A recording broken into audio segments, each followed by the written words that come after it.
제가 지난해 교회와 가정 그리고 나라는 세 가지 주제로 시리즈 설교를 계획하던 중에 문득 저 스스로에게 그런 질문을 던져보았습니다.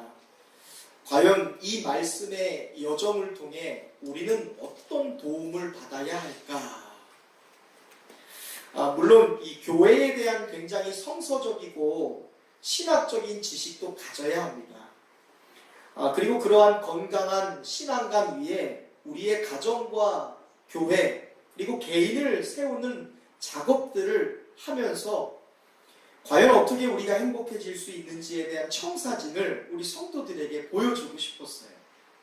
또 우리가 그리 간절히 원하는 행복이 있을진데 어떻게 하면 행복한 가정이 되고 또 어떻게 하면 행복한 내가 될 수 있는지에 대한 실질적인 지침도 얻을 수 있었으면 좋겠다 하고 생각해 보았습니다.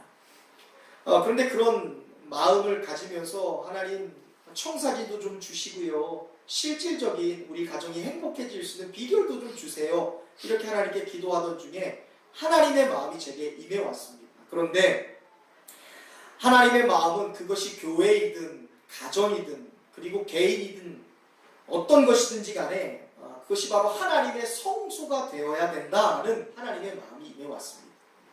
어떻게 교회가 성장할 수 있니?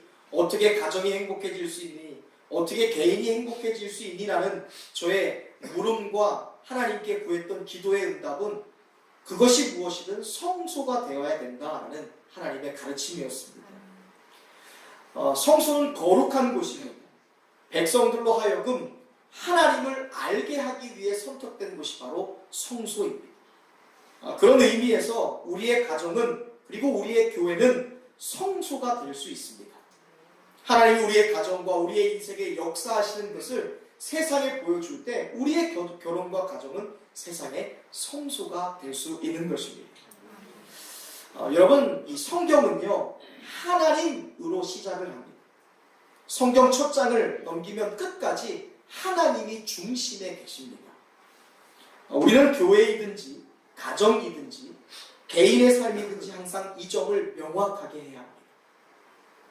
말씀을 통해 우리가 원하는 것을 얻는 것이 아니라 우리는 설교와 말씀을 통해 하나님이 중심이 되는 일들을 기대해야 돼요.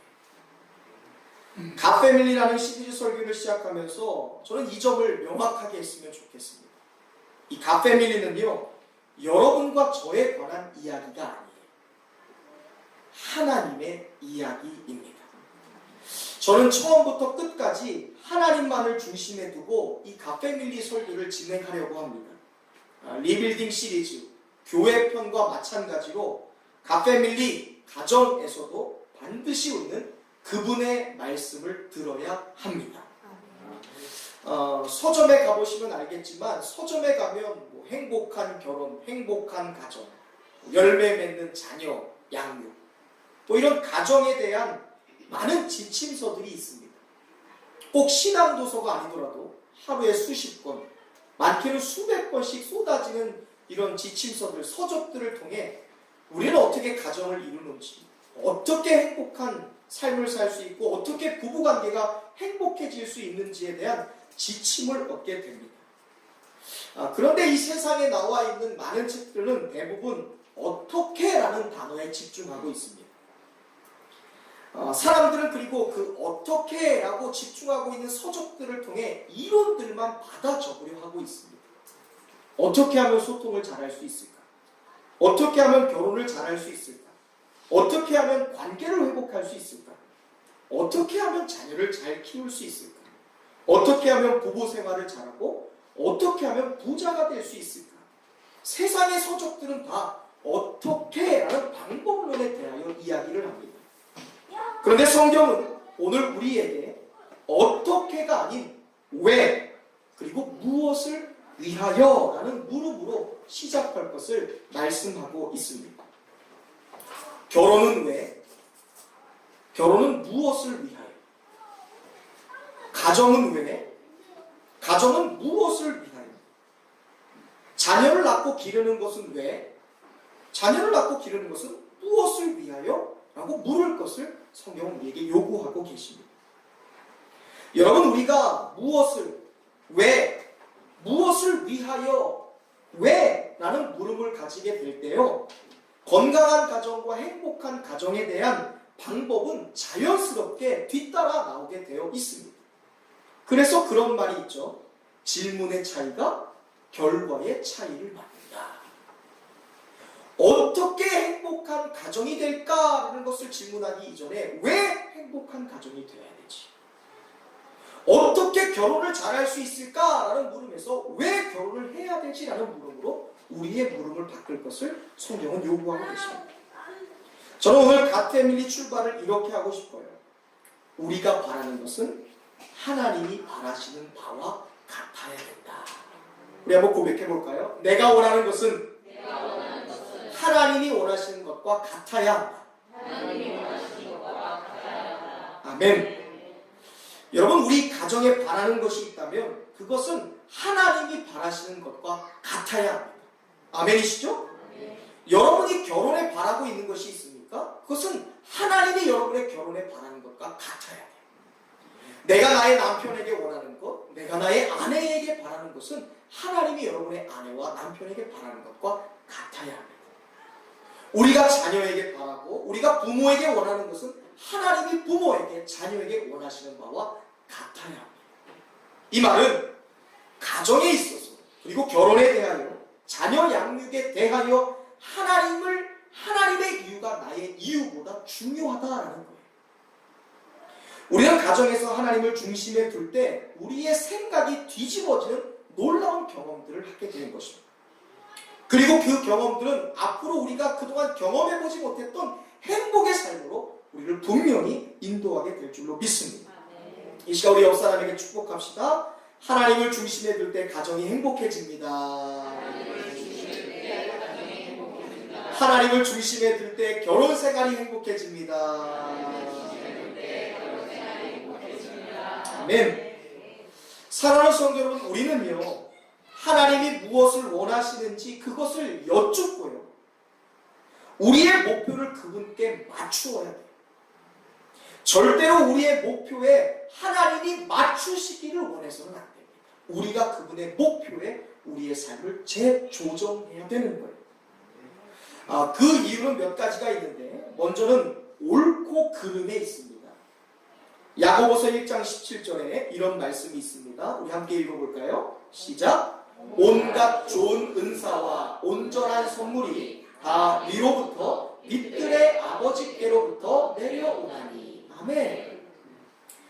우리에게 있는 모든 좋은 것은 다 하나님께로부터 내려온다라고 말씀하고 있습니다. 이 말은 하나님이 내 뜻대로 해주시기를 내가 바라는 것보다 하나님의 뜻에 내가 맞추어 살아갈 때 그것이 우리에게 더 옳은 길임을 성경은 말씀하고 있는 거예요. 또한 하나님이 원하시는 것은 우리 인간의 본연의 DNA와도 일치하는 일이기 때문에 우리가 하나님의 말씀을 듣고 하나님께 의견을 여쭈어야 돼요. 잠언서 3장 19절도 이렇게 말씀합니다. 함께 읽어볼까요? 또 시작! 여호와께서는 지혜로 땅에 터를 놓으셨으며 명철로 하늘을 견고히 세우셨고. 아멘. 여러분에게 묻고 싶습니다. 여러분 하나님을 그 창조주로 고백하십니까? 정말 고백하세요? 하나님께서 여러분 어머니의 모태에 빚으시고 계획하셔서 넣어주신 창조주로 여러분 인정하십니까? 정말이세요? 그렇다면 그분이 창조주가 되시기 때문에 그분의 목적에 우리의 삶을 맞추는 것, 그것은 나를 우리 어머니 뱃속의 태에 잉태하게 하신 하나님의 지혜를 입는 우리에게 있어서 가장 좋은 일이 되는 거예요. 하나님이 나의 뜻에 맞추기를 원하는 것보다 내가 그분의 뜻에 맞출 때, 그분의 이유에 맞출 때 우리는 안전하고요, 우리는 성공할 수 있고요, 더 옳은 길과 더 바른 길을 선택할 수 있게 된다는 것입니다.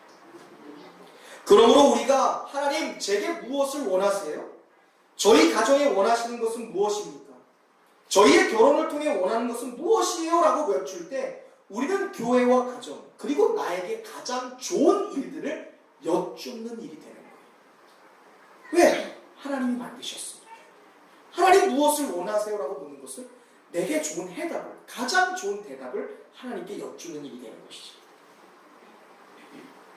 이렇게 우리는 가정과 결혼에 대하여 어떻게? 라는 물음이 아니라 왜?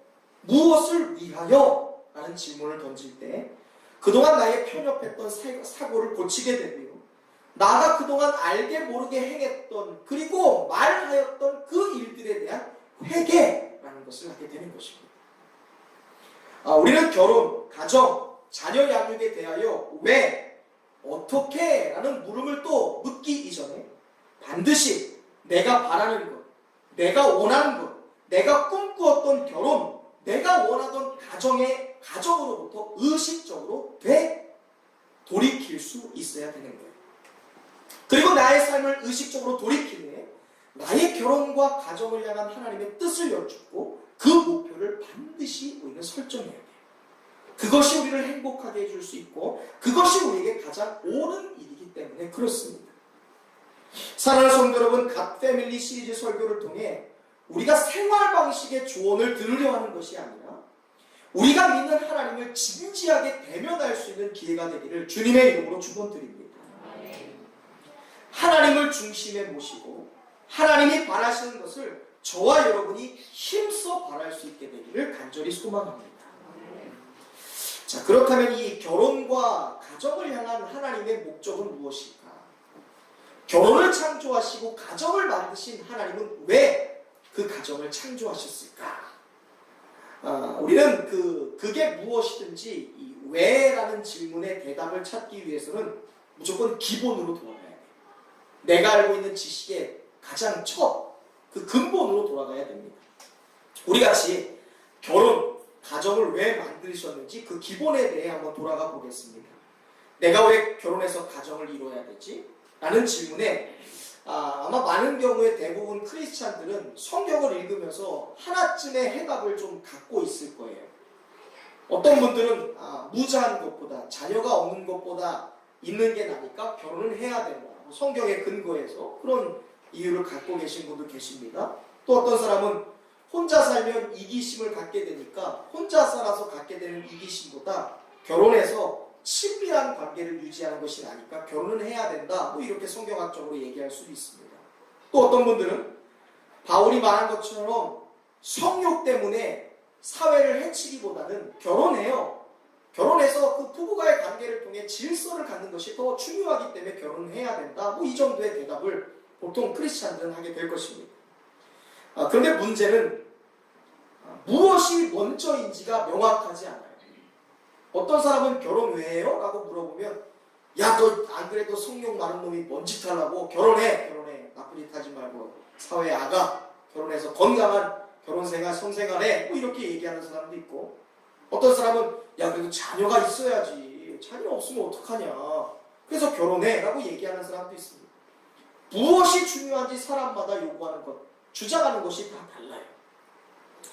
결혼의 목표가 자녀를 낳는 건지, 결혼의 목표가 친밀한 관계를 위해서인지, 결혼의 목표가 안정감과 질서를 갖기 위한 목적인지, 우리가 무엇에 초점을 맞추어야 되는지 이야기하는 것이 다 다르다는 것입니다. 그래서 우리는 가정을 왜, 결혼은 왜? 라는 질문 이전에 반드시 하나님께 물어야 돼요.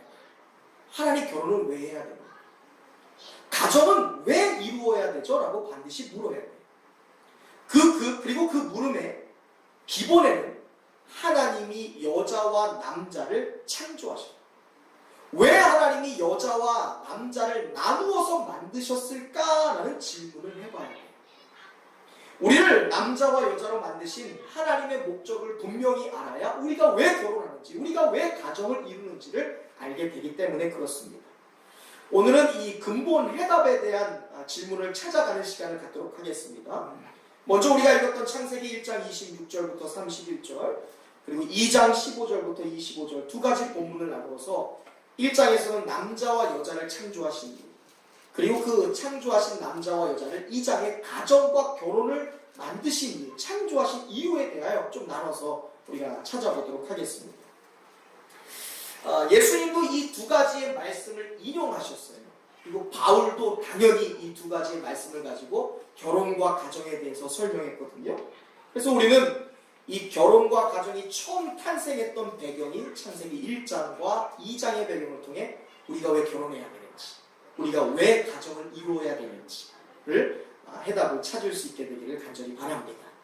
먼저 우리가 창세기 1장 26절부터 31절에 나온 본문을 가리켜서 하나님이 남자와 여자를 창조하신 이유를 먼저 좀 살펴보겠습니다.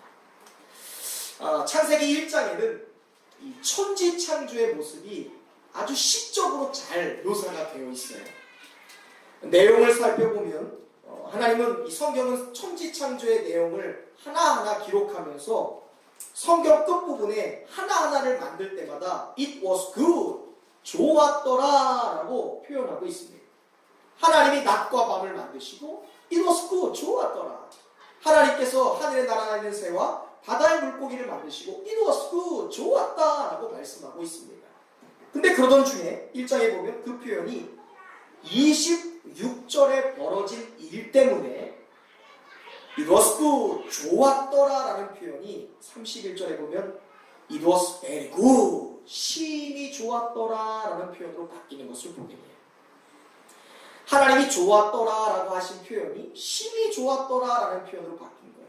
뭐 이거를 경상도 말로 심히 좋았더라 라고 하면 뭐라고 할까요? 억수로 좋다 아닙니까? 뭐 이런 거 할까요?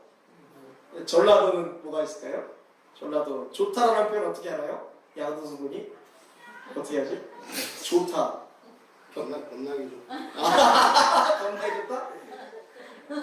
거시기 겁나 좋아버려야 뭐 이런 거.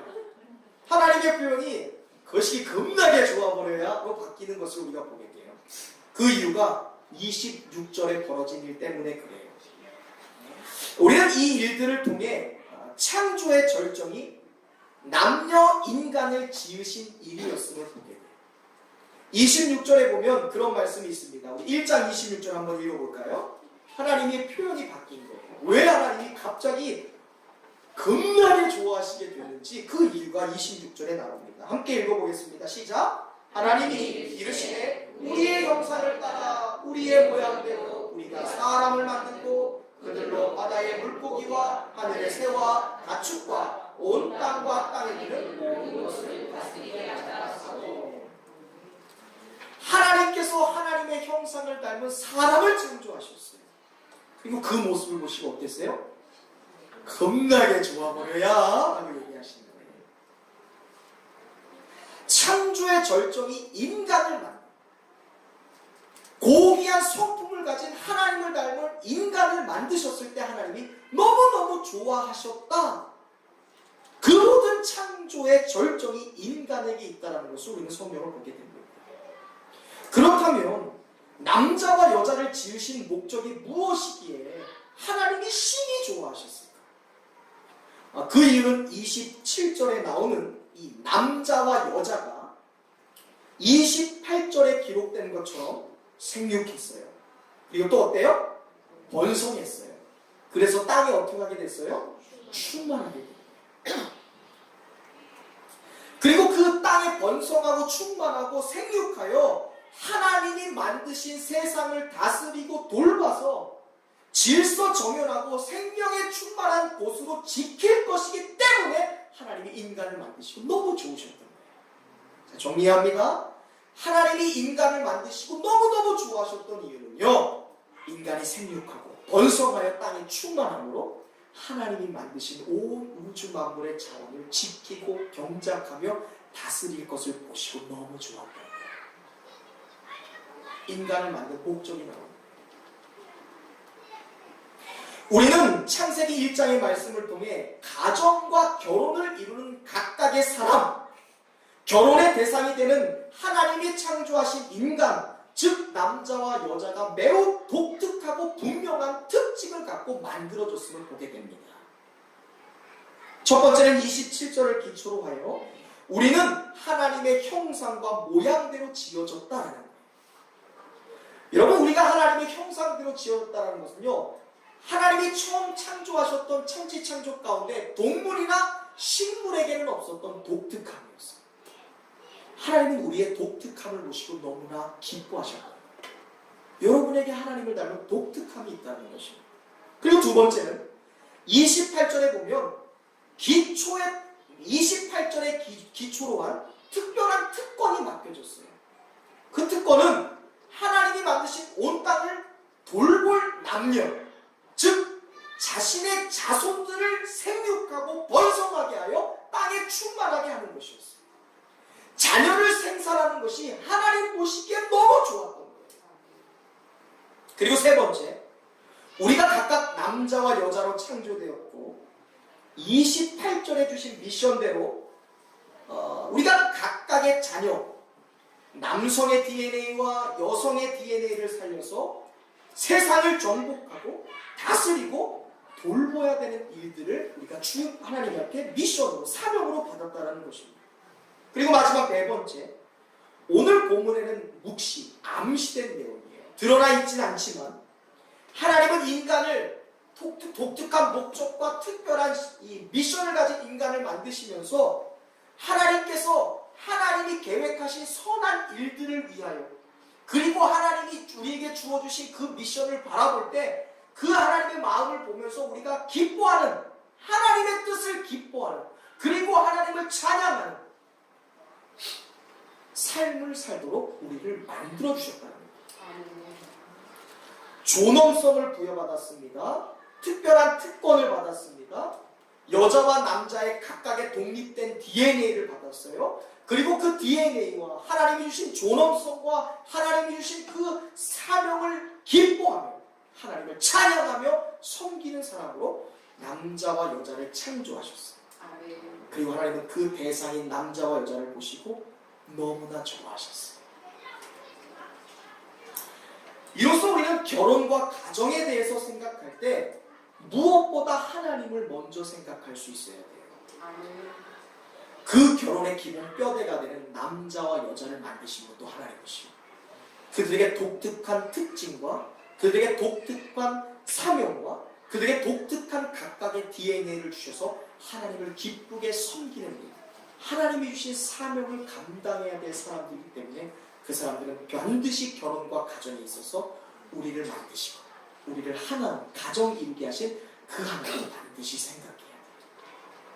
그리고 그분이 만드신 세상을 기쁨으로 섬기며 돌보라 말씀하신 우리의 특별한 사명에 대하여 반드시 생각해야 돼요. 그래서 결혼은요, 예배예요. 예배는 만남이죠. 결혼은 하나님과 만나는 일이 돼야 돼요. 그리고 결혼은 사명이에요.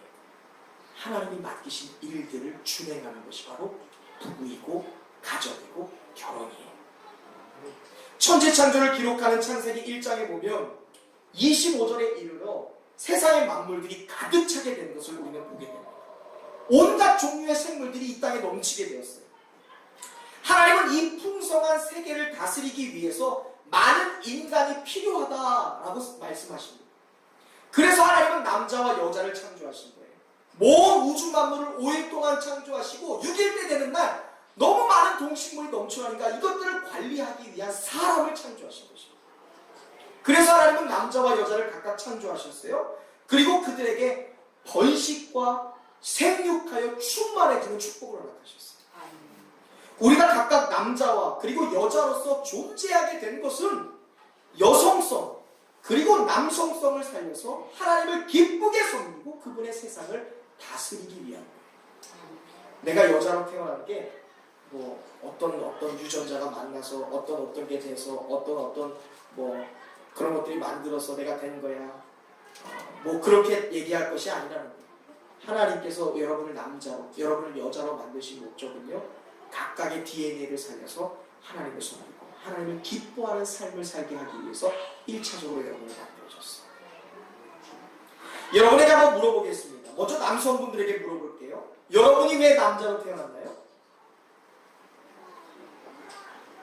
그냥 물음에 남자의 DNA를 살려 하나님을 섬기기 위해서요 라고 얘기해요. 반대로 여성분들에게 묻겠습니다. 여러분이 왜 여자로 태어났나요?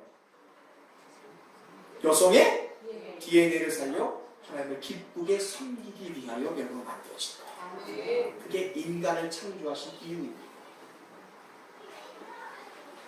자, 이제 우리는 결혼과 가정에 대한 기본적 뼈대가 되는 남자와 여자를 만드신 이유에 대하여 이제 우리는 분명해졌어요. 각각의 DNA를 살려서 하나님의 기쁘시고 온전하신 뜻을 이루는 사명적 삶을 살기 위해 하나님은 사람을 창조하셨어요. 그것이 뭐예요? 에덴 동산을 가꾸는 일이었어요. 하나님이 명령하신 일을 수행하기 위해 가장 마지막 사람을 만드신 거예요. 그게 여러분의 본질이에요.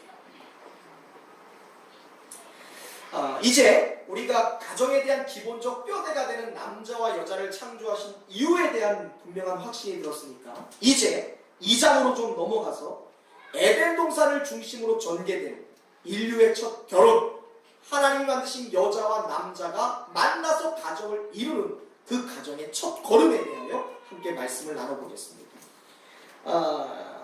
우리 조금 2장의 말씀을 읽었는데 우리는 2장의 말씀을 쭉 읽으면서 매우 특이한 구절 하나를 발견하게 되는데요. 그게 18절 말씀입니다. 우리 2장 18절 말씀.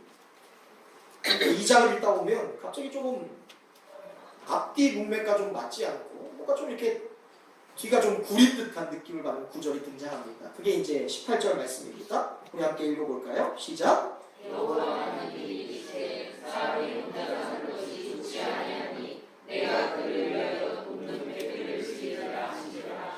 네. 창세기 1장부터 쭉 진행되는 천지창조의 이야기의 결론은 좋았더라였어요. 그리고 마지막 남자와 여자를 만드신 후에 하나님의 표현은 뭐였습니까? 신이 좋았더라. 근데 얼마 안 가서 창세기 2장은 1장에서 진행됐던 천지창조를 다시 한번 기록하는 말씀인데 2장을 쭉 기록하다가 18절에 18절에 갑자기 하나님 보시기에 좋지 않았더라. 보시기에 좋지 않았다라는 표현이 등장해요. 계속 좋았더라, 좋았더라, 신이 좋았더라라고 했더니 2장에 들어서 하나님이 좋지 않으신 일이 생긴 거예요. 자, 하나님이 계속 좋아하시다가 무엇이 하나님 보시기에 좋지 않았을까? 18절에 보면 사람이 어떻게 하는 거예요? 혼자 사는 것이 좋지 않았어요. 동식물을 만드시고 좋았어요. 우주 만물을 만드시고 좋았어요. 바다와 하늘을 나누시고 좋았습니다. 사람을 만드시고 너무 좋았어요. 그런데 2장 18절에 들어서 좋지 않은 게 보였어요. 무엇입니까? 사람이 혼자 있는 거였어요. 혼자 있는 거. 혼자 사는 게 좋지 않았다. 자, 그렇다면 이런 질문이 생깁니다. 혼자라는 단어의 뜻은 무엇일까? 혼자라는 말은 무슨 말일까? 여러분, 혼자라는 말 어떻게 생각하세요? 혼자. 혼자라는 단어를 들으면 어떤 기분이 드세요? 혼자. 응? 외롭다. 그 얘기 나올 줄 알았어요. 중요한 포인트입니다. 혼자라는 단어. 심심하다. 쓸쓸하다. 재미없다. 여러분, 우리가 성경을 볼 때 반드시 기억해야 될 것이 있는데 그것은 성경은 숲을 봐야 되죠. 성경은 나무 하나를 보려고 하면 안 돼요.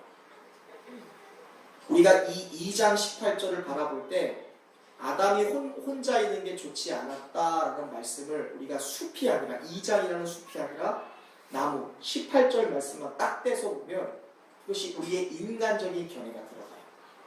혼자 있다라고 혼자 있으니까 하나님 보시기에 좋지 않았다는 것을 그 숲이 아니라 나무만 떼서 보니까 하나님 보시기에 혼자가 좋지 않아? 아담이 외로웠나 보다. 아담이 외로워 보이는 게 하나님 보시기에 좋지 않았나 보다. 동식물들은 다 짝이 있어. 근데 하나님이 만드신 온 우주 만물을 다 자기 걸로 만들고 있는데 그게 아담의 외로움을 채워주지 못했나 보다. 아담이 외로워하니까 하나님이 그게 보기 좋지 않아서 하와를 선물로 줬나 보다. 하나님이 하와를 통해 그의 외로움을 해결하셨나 보다 라고 생각할 수 있어요. 이게 숲이 아닌 나무만 볼 때 그래요. 여러분, 2장 18절 말씀은 어느 날 갑자기 뚝 하고 나온 게 아니에요. 2장이라는 큰 숲에서 바라봐야 돼요. 그래야 실수 안 할 수 있습니다. 결혼은 아담 혼자 성욕 풀기 어려우니까 하와를 얻는 거다. 결혼은 아담의 기대와 욕구라는 것을 채우기 위해 하와를 얻는 거다. 결혼은 아담의 생활을 안정적으로 하기 위해 하와를 얻는 거다 라고 정의하는 이유가 어디에 있는 줄 아세요? 그것이 바로 이 말씀을 나무로만 보기 때문에 그래요. 하나님이 혼자인 게 좋지 않았다는 것을 아담이 혼자 외로우니까 하와를 만나는구나 라는 인간적인 이해로 합니다. 그러면서 결혼은 나의 욕구를 채우기 위해서, 나의 외로움, 나의 쓸쓸함, 나의 빈자리, 나의 그 기대와 욕구를 채우기 위해서 하는 것이 결혼이다 라는 결론에 도달하는 것을 보게 됩니다. 근데 문제는 이런 해석의 위험성이에요. 결혼과 가정을 외로움, 다른 말로 이야기하면 나의 기대와 나의 욕구를 채울 수단으로서 결혼을 선택한다면 그 결혼은 100% 비참이죠. 성경은 그렇게 말씀하지 않습니다. 성경은 우리의 욕구와 기대를 채우기 위해서 하는 것이 결혼이고 가정이 아니다 라고 분명히 말씀해요. 28절의 말씀은 2장 전체를 통하여 해석해야 돼요. 하나님이 왜 아담에게 하와를 만들어주신 것일까? 왜 결혼과 가정을 창조했을까? 왜 혼자 있다는 말이 무슨 뜻이기에 혼자 있는 것이 보기 좋지 않았을까라는 말은 과연 어떠한 뜻일까라는 물음을 해요. 우리가 창세기 2장을 읽다 보면요, 한 가지 문제를 발견합니다. 그 문제가 2장 5절에 있는 말씀이에요. 우리 5절 있는 말씀 한번 같이 읽어보겠습니다. 5절에 있는 말씀. 하나님이 창조하신 세상 가운데 문제가 하나 생겨요. 5절 말씀 읽겠습니다. 시작. 여호와 하나님이 땅에 비를 내리지 아니하셨고 땅을 갈 사람도 없으므로 그대는 초목이 아직 없었고 밭에는 채소가 나지 아니하였으며. 아멘. 뭐라고 되어 있나요? 하나님이 만드신 땅을 뭐라고 되어 있어요? 갈 사람이 없어요. 갈 사람. 하나님이 온 우주 만물을 창조하셨어요. 그리고 그 동산에 아담을 만드신 거예요. 그리고 아담에게 야 경작해, 관리해, 이 땅을 다스려라고 얘기했는데 그 땅을 갈 사람이 없는 거예요. 이 말은요, 아담 혼자 하나님의 사명을 감당하는 것이 너무 어렵다라는 것을 하나님이 알고 계십니다. 아담 혼자서 받는 그 하나님의 사명을 감당하는 것이 이게 아담 혼자서는 불가능하다라는 것을 하나님이 보신 거예요. 아담이 하나님께 사명을 받습니다. 하나님이 만드신 에덴을 돌보는 일을 했어요. 그리고 그 에덴에서 그것을 경작하고 가꾸는 일에 대한 명령을 받았습니다. 그런데 어느 순간 아담이 동산 한 복판에 서서 이러지도 못하고 저러지도 못하고 있는 모습을 보셨어요. 그리고 18절에 말씀하시는 거예요. 사람이 혼자 사는 것이 좋지 아니하다라는 결론을 냅니다. 무슨 말입니까? 아담 혼자 일을 하도록 맡기는 것이 옳지 않다, 좋지 않다라고 하나님이 말씀하신 거예요. 아담 혼자 나의 사명을 감당하는 것이 불가능하다. 아담 혼자 내가 맡긴 일들을 감당하는 것이 수월하지 않다, 좋지 않다라고 말하는 거예요. 좋지 않다는 것은 외로워서가 아니에요. 하나님이 맡기신 일들을 아담 혼자 하는 것이 벅찼다는 거예요. 아담이 벅차하는 것을 보시기에 좋지 않았다라고 말하는 거예요. 여기서 우리의 결혼의 목적이 나와요. 가정을 창조하셔요. 혼자 하기 버겁다라는 거예요. 혼자 살아가기 어때요? 수월하지 않다는 거예요. 하나님은 그걸 아셨어요. 그리고 그에게 만들어서 보내신 것이 누구예요? 하와였어요. 만약 여러분 혼자 살아서 외로운 아담의 외로움을 채우기 위해서 하와를 주신 거라면요, 하와의 이름은요 돕는 배필이 아니라 짝이었어야 돼요. 그렇지 않나요? 외로운 사람에게 있어야 될 사람은 짝이잖아요. 외로움을 도와요? 자기의 성욕을 돕습니까? 웃기잖아요. 하나님이 보시기에 좋지 않았다, 혼자 사는 것이 좋지 않았다는 것은요, 아담을 도와야 되는, 아담 혼자 하나님의 사명을 감당하기 수월하지 않으니까 그를 도와서 함께 그 일들을 감당할 사람이 필요했다. 그리고 하나님은 그 여자를 만드시고 보내주시고 가정을 이루시되 그것을 보시고 너무 좋았더라 말씀하십니다. 여러분, 결혼의 목적이 무엇입니까? 아담의 욕구 충족을 위하여 생긴 게 결혼이 아니라는 거예요. 아담의 외로움, 아담의 욕구, 아담의 기대를 채우기 위해서 창조된 것이 결혼이 아니에요. 하와를 향한 하나님의 목표는요, 돕는 배필이었어요. 하나님이 맡기신 에덴 동산을 관리하기에 아담 혼자 역부족이니까 혼자서 할 수 없으니까 아담의 역량을 돕는 자로서 하와를 주신 거예요. 그게 가정이 해야 될 일이에요. 결혼은 그것을 위해 존재하는 거예요. 근데 그런 질문이 하나 생겨요. 하나님은 아담이 그 동산을 경작하는 일을 수월하게 하시려면 아담과 같은 동일한 동성인 남자를 창조하시지 왜 전혀 다른 그 성을 가진 여자를 창조했을까? 아니 아담이 일을 수월하게 하려면 일 잘할 수 있는 동일한 남자를 허락하시지 왜 전혀 생각해보지 않았던 다른 이성을 창조하셨을까? 라는 질문을 갖게 됩니다. 여기는 몇 가지 답이 있는데 먼저는 자녀 출산이라는 것과 관련이 되어 있습니다. 애들이 굉장히 컸어요. 하나님 보시기에 아담 혼자 관리할 수 없는 영역이었어요. 자, 그렇다면 여자 하나 생긴다고 그 동산을 다 관리할 수 있을까요? 저는 사실 불가능하다고 생각해요. 아담 혼자 불가능했으면 하와가 생겨도 불가능해요. 그렇다면 하나님께서 하와를 만들어주신 것은요, 전혀 다른 성, DNA를 가지고 있는 여자를 만들어서 아담에게 주신 것은요, 그들을 통해 자녀를 생육하고 출산하고 번영하여 그 에덴 땅을 충만하게 하여 그의 자손들로 하여금 아버지 아담이 받았던 사명인 에덴의 관리인으로서 사명을 그 모든 가족들이 같이 하기를 원했다. 그래서 하나님이 그들에게 생육하고 번성하여 충만하여라 라는 미션을 주십니다. 아담은 하나님의 사명을 이루기 위해 대가족을 이루었어야 돼요. 그런데 이 대가족은 남자와 남자 동성이 아니라 남자와 여성 각각의 DNA를 가진 남자와 여자가 만나야 자녀를 생산할 수 있는 거예요. 두 번째는 남자와 여자의 친밀함을 위해서였어요. 부부 가운데 관계, 다른 말로 낙을 위해서였습니다. 여러분 하와를 하나님께서 아담에게 처음 데리고 왔을 때 아담이 했던 말 기억하세요? 이게 2장 23절에 나오는데 굉장히 유명한 말이에요. 저도 아마 제 아내에게 연애할 때 이 말을 자주 했던 걸로 기억합니다. 우리 남성들이 여자에게 해야 될 고백이에요. 아내들에게. 2장 23절 한번 같이 읽어보겠습니다. 시작! 아담이 이르되 이는 내 뼈 중에 뼈요 내 살 중에 살이라. 멋있죠. 당신은 내 몸의 일부야. 당신은 내 뼈의 가장 중요한 뼈. 뭐 이런 표현 각살졌죠.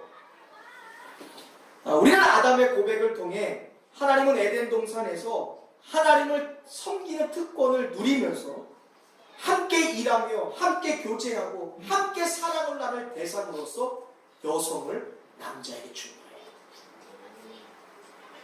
근데 이것도 두 번째입니다. 결혼의 목적이 뭐 함께 친밀함을 이루고 부부 가운데 사랑을 하고 관계를 하고 그것도 하나님의 목적이긴 하지만 그게 첫 번째가 아니에요. 첫 번째는 사명을 위해서 에덴 동산의 관리인으로서의 사명을 위해서 여성을 돕는 배필로 주었다는 것을 우리가 보게 돼요. 오늘날 에덴이라는 동산인 우리의 가정에 이 원리를 대입해 봅시다. 우리의 결혼생활 가운데 사랑하는 사람과 함께 삽니다. 함께 기뻐합니다. 부부의 관계를 통해 함께 낙을 누립니다. 근데 우리가 반드시 기억해야 될 것은 해야 할 일이 있다는 거예요. 그것이 뭐예요? 관리인의 사명이에요. 하나님이 맡기신 사명에 대한 일을 반드시 해야 돼요. 놀라운 것은 그게 1번이라는 거예요. 부부 가운데 차 마시고 놀러가고 데이트하는 게 1번이 아닙니다. 그것은 부부 가운데 결혼생활 가운데 주신 축복이긴 해요. 하지만 그 이전에 하와를 아담에게 보내신 목적은 돕는 배필, 함께 하나님의 사명을 감당하기 위해 혼자 할 수 없는 그 일들을 하기 위해 남자와 여자를 결혼하게 하신 거예요. 가정을 보신 거예요. 그게 여러분의 삶의 목적이 돼요. 그게 여러분의 결혼, 가정의 본질이 돼요. 사명이에요. 그 일이 뭡니까? 하와를 만들기 이전에 첫사람에게 명령하신 동산을 갖고 있는 사명이에요. 남자와 여자가 함께 하나님의 사명을 이루는 것입니다. 그게 결혼의 목적이에요. 남자와 여자가 만나 결혼하는 것은 자신의 기대와 자신의 외로움과 자신의 소망과 자신의 욕망을 이루기 위한 것이 아니라는 거예요. 결혼의 첫 번째 목적, 아니 유일한 목적은 하나님의 사명을 이루기 위해 결혼하는 거예요. 물론 결혼하지 않은 미혼자들도 하나님의 사명을 감당할 수 있습니다. 그런데 가정을 이룬 사람들은 이것을 부부로서 함께 할 수 있게 됩니다. 그래서 그런 말이 있어요. 하나님을 사랑하고 싶거든 혼자서 살아. 그러나 하나님을 닮고 싶거든 결혼을 하여라. 이렇게 결혼이란 가정이라는 것은 외로움이나 나의 욕구를 채우기 위한 수단이 되어서는 안 됩니다.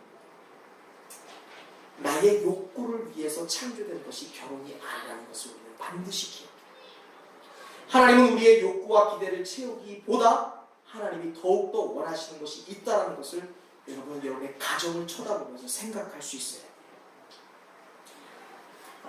또한 나의 기대와 욕구를 채우기 위해서 우리가 결혼할 때 그것은 분명히 진정한 사랑이 아니다라는 것을 기억해야 돼요. 누가복음 6장 32절에서 예수님이 그런 말씀을 했어요. 너희가 만일 너희를 사랑하는 사람만을 사랑한다면 칭찬받을 것이 무엇이냐. 여러분 사랑하는 사람만을 쳐다봅니다. 나를 사랑해주는 사람에게만 잘한다면 그것은 진짜 사랑이 아니에요. 아니 사실 사랑이라고 할 수가 없습니다. 그것은 이기심에 해당하는 내용이기 때문에 우리가 지난주에 거지 나사로와 부자에 대한 이야기를 나눴죠. 놀라운 것은 이 지옥에 간 부자가 굉장히 가정적으로 우리에게 보여요.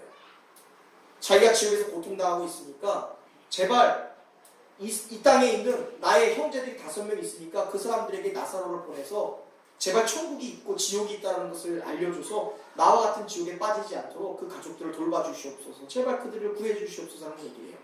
지옥 간 사람이 지를 생각하는 게 아니라 남을 생각할 정도예요. 그것도 자기 가족. 굉장히 가정적으로 보이잖아요. 그런데 여러분 이 부자가 가정적으로 보이고 가족을 사랑하는 것처럼 보이지만 사실 이 사랑은 가짜예요. 왜냐하면 이 땅에 살아갈 때 부자의 집에는 가족들을 사랑하는 소리가 아마 떼소금처럼 났을 거예요. 아, 내 사랑하는 아들. 당신은 내 뼈 중에 뼈야. 내 살 중에 살이야. 막 매일같이 사랑하는 소리가 들립니다. 그런데 그 사람이 그 집 담장을 못 넘어요. 그 집 바로 앞에 누가 지금 매일 굶고 쓰러져 있어요? 거지 나사로가 있어요. 집 안에서는 자기들만의 사랑의 소리가 떼소금처럼 나는데 그 바로 집 담장을 넘어서 배고파서 쓰러져 있는 나사로에게 그 사랑이 닿잖아요. 그리고 이들이 그 사랑은 예수님이 말씀하셨던 너희가 너희를 사랑하는 사람만을 사랑한다면 그것이 어떻게 사랑이냐, 그것이 무슨 칭찬받을 것이냐, 그것은 사랑도 아니다라고 얘기하십니다. 우리는 나의 욕망과 나의 이기심, 나의 욕구와 나의 기대를 채우기 위한 사랑, 그것이 얼마나 위험한지를 이 부자를 통해서 보게 됩니다. 마찬가지로 우리의 결혼이, 우리의 가정이 나의 기대와 나의 욕구와 나의 욕심을 채우기 위한 수단일 때 그것은 하나님과 사람들 앞에서 너무나 위험한 수단이 될 수도 있다는 것을 우리는 반드시 기억해야 됩니다. 여러분, 결혼과 가정을 통해 우리가 원해야 될 것은 하나님을 섬기는 결혼이고 하나님의 사명을 감당하는 가정이 되어야 된다는 사실입니다. 우리가 가정을 이룹니다. 우리가 결혼을 했지만 하나님을 섬긴다면 우리의 결혼에 대한 만족도가 아무리 높아도 그것은 무의미한 결혼이 될 거예요. 지난 수요일 통계청이 발표했던 인구 동향에 대한 보고서를 보았습니다. 놀란 것은 여성 한 명이 평생 낳을 것으로 예상되는 평균 출산율이라는 것이 있어요. 그러니까 가임 여성이 평생을 살아가면서 몇 명 아이를 출산할까라는 출산율이 있습니다. 그것이 가임 여성 한 명당 0.98명이었어요. 그러니까 아이를 낳을 수 있는 가임 여성이 한 명을 낳지 않는다. 0.98명이에요. 그러니까 0.98하면서 한 100명 모이면 몇 명 나와요. 한 사람이 한 명을 낳지 않는다는 결과가 있었어요. 통계가 시작된 1970년 이후로 지난해 출산율이 가장 낮았답니다. 또한 지난해 혼인 건수도 감소했고요. 반면에 이혼 건수는 증가했다는 보고가 있었어요. 지난해 혼인 건수는 12월에만 26,800건이었습니다. 1년 전보다 800건이 떨어졌어요. 이 감소는 그런데 그것을 연령별로 환산해 보니까 결혼이 감소했던 이유는 결혼에 대해서 신중했기 때문이에요. 결혼에 대한 기대함과 욕구가 있으니까 결혼이 신중해지는 거예요. 결혼이 늦춰지는 겁니다. 그래서 혼인이 감소하고 있는 거예요. 반면에 이혼 건수는 지난 12월 한 달에만 무려 8,900건이었어요. 1년 전보다 무려 100건이 증가하고 있습니다. 7년 동안 계속 이혼 건수가 많아지고 있어요. 결혼을 통해 얻을 것에 대한 기대는 과거 어느 때보다 높아져 있는 시기입니다. 결혼을 통해 이랬으면 좋겠다는 자기 욕구를 채우고 싶은 마음은 더욱 많아지는 시대예요. 그런데 결혼을 해도 자녀를 출산하지 않습니다. 나도 하나만 낳겠다는 사람들이 많아졌어요. 그리고 결혼보다 더 가정의 붕괴가 심각할 정도로 많아지고 있다는 거예요. 이렇듯 결혼과 가정에 대한 자기 중심적인 관점은 결국 결혼뿐만이 아니라 가정과 사회를 파괴하는 일이 된다는 거예요. 우리는 절대 가정과 결혼에 대하여 다가갈 때 나의 욕구, 나의 기대, 나의 소망을 채우기 위한 수단으로 결혼을 선택해서는 안 돼요. 하나님은 그렇게 결혼을 창조하지 않으셨어요. 결혼은 하나님의 일을 위하여, 하나님의 사명을 함께 이루기 위하여 창조된 것이에요. 지금 여러분이 결혼을 준비하는 커플이 있다면 여러분에게 묻고 싶어요. 여러분이 준비하고 있는 계획을 하나님의 계획에 맞출 의사가 여러분 있으십니까? 이미 가정을 이룬 기혼자들에게 묻고 싶어요. 여러분이 가지고 있는 가정에 대한 소망을 하나님이 여러분의 가정에 원하고 있는 소망으로 바꿀 준비가 되어 있으신가요? 그러면 늘 이 무릎 앞에서 회개해요. 하나님이 우리를 만나게 하신 것은 하나님의 분명한 이유가 있을 텐데 나의 이유와 나의 목적을 위하여 이 결혼과 가정을 생각하게 돼요. 그러니 내가 생각했던, 내가 기대했던 내 욕구가 채워지지 않으면 비판을, 당신을 만나서 내가 이렇게 때려졌다고 내 기대가 채워지지 않아요. 성령을 잘못해서 하나님이 만드신 가정을 내가 변질시켜버려요. 그러니 가정이 행복해질 수 없는 거예요. 사랑하는 성도 여러분, 갓패밀리 설교를 시작하면서 우리가 결혼에 대한, 가정에 대한 바른 정체성을 우리가 다시 한번 상기할 수 있기를 주님의 이름으로 축원드립니다.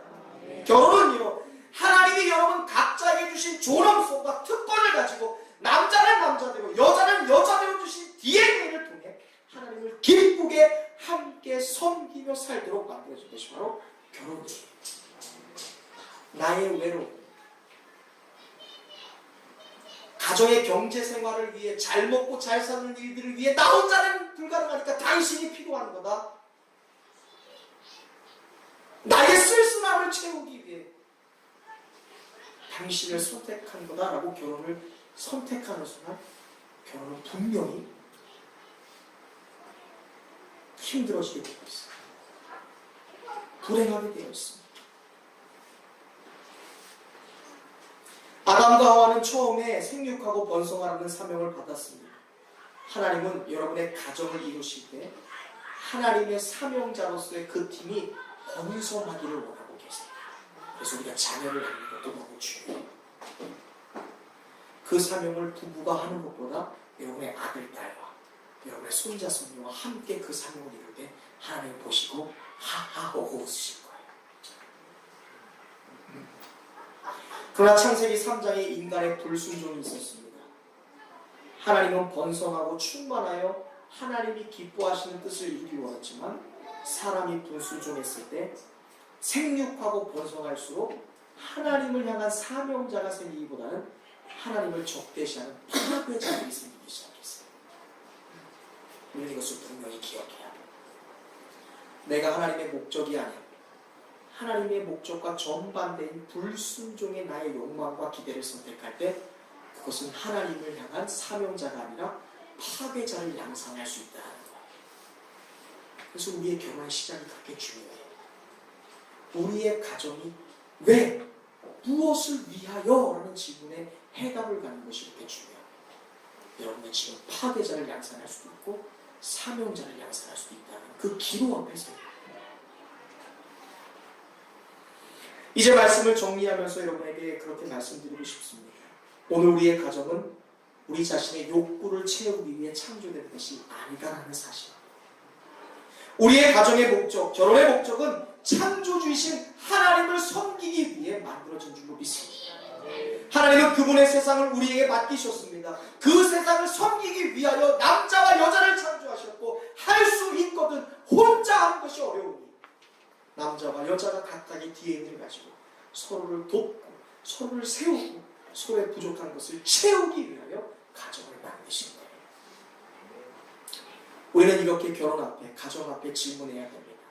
하나님은 우리의 부부가 우리의 가정이 우리 커플이 어떻게 하나님을 섬기기를 원하고 계실까라고 분명히 물어야 돼요. 그래야 여러분의 가정이 행복할 수 있어요. 하나님은 우리 부부가 어떻게 하나님의 일들을 감당하길 원하실까라는 질문의 해답을 가질 때 부부 생활이 반드시 행복합니다.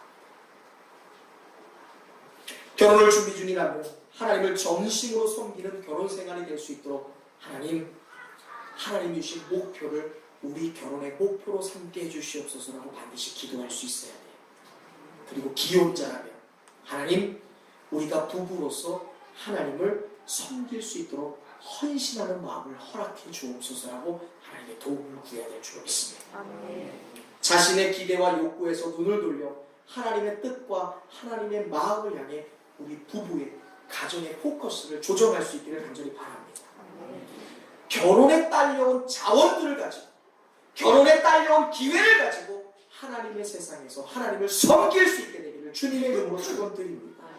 그래서 여러분의 가정이 하나님이 중심이 되시는 거룩한 성소가 되시기를 주님의 이름으로 축원드립니다.